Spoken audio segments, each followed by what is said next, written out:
জেলা পুলিশ লাইন্সে ভবিষ্যতে উচ্চ আওয়াজে বা অন্যের কাজে বিঘ্ন ঘটিয়ে কোনো ধরনের কনসার্ট করতে পারবে না এবং এ ব্যাপারে লিখিত অঙ্গীকার দিতে হবে। 2. সিসিটিভি ফুটেজ নিরীক্ষণ করে আজকের দায়িত্বরত বিশেষ করে যারা ছাত্রদের উপর সরাসরি হামলা করেছে এবং হামলার নির্দেশ দিয়েছে তাদের দৃষ্টান্তমূলক শাস্তি প্রদান করে বরখাস্ত নিশ্চিত করতে হবে। 3. আহতদের যথাযথ ত্বরিত চিকিৎসা ও উপযুক্ত জরিমানা নিশ্চিত করতে হবে। 4. আগামীকাল সকাল 10টার মধ্যে আমাদের দাবি বাস্তবায়ন করতে হবে, অন্যথায় কঠোর কর্মসূচি দেওয়া হবে। 5. জেলা পুলিশ সুপারকে সকল দায় নিয়ে নিঃশর্ত ক্ষমা চাইতে হবে। ব্রাহ্মণবাড়িয়া কমি ছাত্র ঐক্য পরিষদ।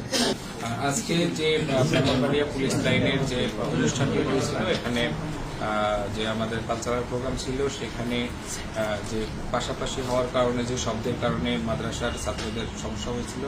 এবং এটাকে কেন্দ্র করে যে একটা অনভিপ্রেত ঘটনা ঘটেছে, আসলে এটা একটা ভুল বোঝাবুঝি ছিল এবং এখানে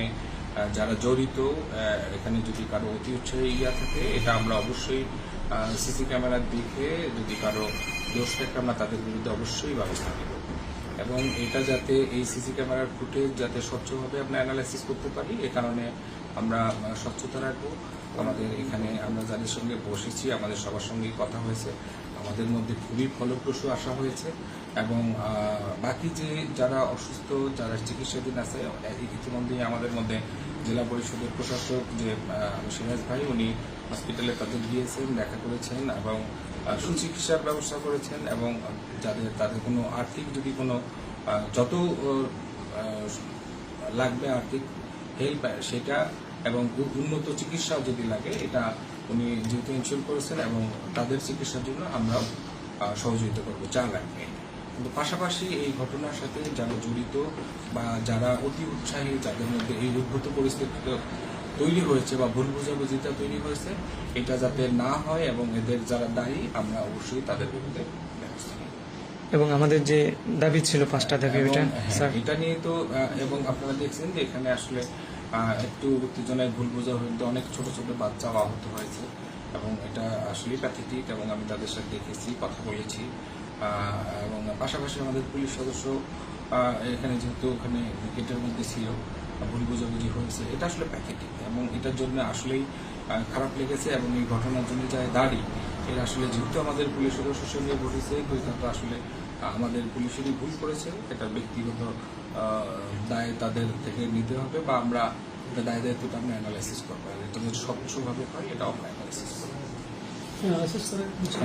বিচারটা নিশ্চিত করবো, কনফার্ম বিচার নিশ্চিত করবো এবং আমরা টাইম টু টাইম আপনাদের যে প্রতিনিধি থাকবে টাইম টু টাইম যেন এটা নিয়ে আবার ভবিষ্যতে যেন কোনো ভুল বুঝাবুঝি না হয় বা কেউ এটাকে নিয়ে মিস ইন্টারপ্রেট না করে, ভুল ব্যাখ্যা না দেয়